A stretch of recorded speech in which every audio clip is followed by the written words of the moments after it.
அன்பானவர்களே, ஆண்டவராகிய இயேசு கிறிஸ்து நாமத்தில் உங்களை மகிழ்ச்சியோடு வாழ்த்துகிறேன். கர்த்தர் உங்களோடு இருப்பாராக, உங்களை ஆசீர்வதிப்பாராக. வாழ்க்கையில் சில நேரங்களில் சில விஷயங்களை நம்ம கேள்விப்படுறோம். சில சூழல்களை நம்ம சந்திக்க வேண்டிய ஒரு கட்டாயம் வருகிறது. நாம் எதிர்பார்க்காத ஒன்று நமக்கு நிகழ்கிறது. நமக்கு பயம் வருகிறது. நாம் அதை கேள்விப்பட்ட உடனே, அதை அறிந்த உடனே இந்த மாதிரி ஒரு சூழலை சந்திக்க போகிறோம் என்பதை நம்ம ஃபீல் பண்ண உடனே we are afraid, நம்ம பயப்படுறோம். ஆனால் பயம் வந்ததுனால நாம் கோழை அப்படியெல்லாம் கிடையாது.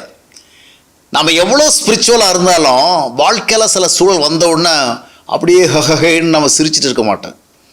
நமக்குன்னு ஒரு நேச்சர் இருக்குது. நாம் ஒரு ஹியூமனாக இருந்தால், அதாவது சில சக்திக்கு அப்பாற்பட்ட பிரச்சனை வருது, இல்லைன்னா எதிர்பாராத பிரச்சனை வருது, ஒரு நோய் நொடி வருகிறது, இல்லைன்றால் ஒரு சந்திப்பதற்கு கடுமையான சூழல் வருகிறது. அது வருகிறவள்ள நமக்கு ஒரு பயம் வரத்தான் செய்யும். பயம் வருகிறது தவறு கிடையாது. பைபிள் சொல்லுது, சங்கீதம் 46 வாசிக்கும் பொழுது, பூமியை நிலைமானால் நாங்கள் பயப்பட மாட்டோம். ஆனால் ஒரு சூழல் வருகிறது, ஒரு எதிர்மறையாக நிகழ்கிறது. நாம் ஒன்றுமே ஃபீல் பண்ணாமல் அப்படியே இருந்தோம்னு சொன்னால் அதுலேயே ஏதோ ஒரு ட்ரபிள் இருக்குன்னு அர்த்தம், பிரச்சனைன்னு அர்த்தம். நாம் மனிதர்களாக இருந்தால் நாம் ஒரு சூழலை சந்திக்கிற பொழுது பயப்படத்தான் செய்வோம். பயப்படுவதனால நம்ம கோழையெல்லாம் கிடையாது. சிலர் பார்த்தீங்கன்னா என்ன சொன்னாலும் பயப்படவே மாட்டாங்க. எதை சொன்னாலும் பிறகு சாதாரணமாக இருப்பாங்க. திடீர்னு அவங்களுக்கு ரொம்ப நெருங்கின ஒரு உறவினர், இல்லைன்னா ஒரு ரொம்ப க்ளோஸ் ரிலேட்டிவ், அவங்களுடைய குடும்பத்து நபர் ஒரு ஆக்சிடென்ட் நடந்துட்டு அப்படி சொன்னால், அப்படியா, சரி, அடுத்து என்ன பண்ணோம் அப்படின்னு கூலாக கேட்பாங்க. அதை கேட்குறவள்ளே அவங்களுக்கு இதை குறித்து ஒரு பெரிய உணர்வு வரலையோ அப்படிங்கிற எண்ணம் வரும். ஆனால் அது பெரிய வீரம்னெல்லாம் சொல்கிறதுக்கு இல்லை, அதற்கு சரியான உணர்வுகள் இல்லைங்கிறதான் அர்த்தம். வீரம்ங்கிறது நம்ம ஒன்றுக்குமே பயப்படாதில்லை, அந்த பயத்தின் அடிப்படையை சார்ந்து செயல்படாமல் இருக்கிறது. சங்கீதம் 34:4 வாசிக்கும் பொழுது, நான் கர்த்தரை தேடினேன், அவர் என்னை எல்லா பயத்துக்கும் நீங்களாக்கி விட்டு. அவன் மனுஷன்னா பயம் வரும். நான் கூட நிறைய நேரங்களில் சில விஷயங்களை சில நேரங்களில் சந்திக்கிற ஒரு நெருக்கடி வரும், சில சூழலை அதாவது கேள்விப்பட நேரிடும். உடனடியாக ஒரு பயம் வரும். உடனே நினைப்பேன், என்ன நம்ம ரொம்ப ஸ்பிரிச்சுவலாக இருக்கிறோம், பிரசங்கமெல்லாம் பண்ணுறோம், புத்தகமெல்லாம் நிறைய எழுதி கிடக்கிறோம், அந்த மாதிரிப்பட்ட நேரத்தில் நமக்கு பயம் வருது.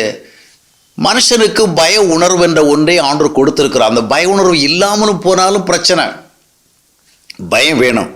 ஆனால் அந்த பயத்திற்கு நம்ம அடிமையாகக்கூடாது.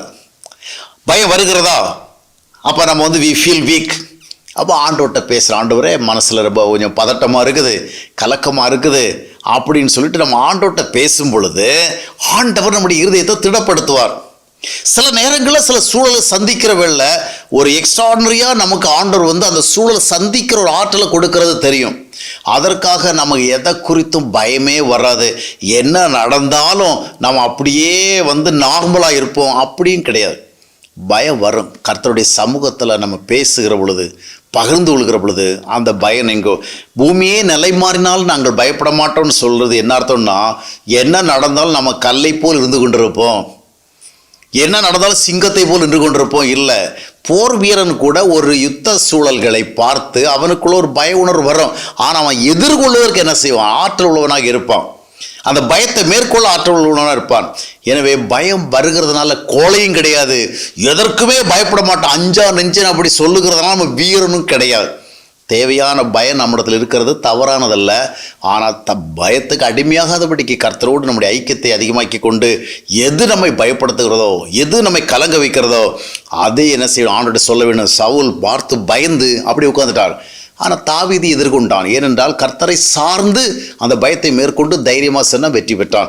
எனவே பயப்படுறதே ஒரு மைனஸ் பாயிண்ட் கிடையாது. அந்த பயத்தை சார்ந்து போகாதபடிக்கு தொடர்ந்து ஆண்டுடைய சமூகத்தில் ஒப்பு கொடுத்து பகிர்ந்து கொண்டு நீங்கள் ஜெபிங்க. கர்த்தர் பெரிய காரியங்களை செய்வார்.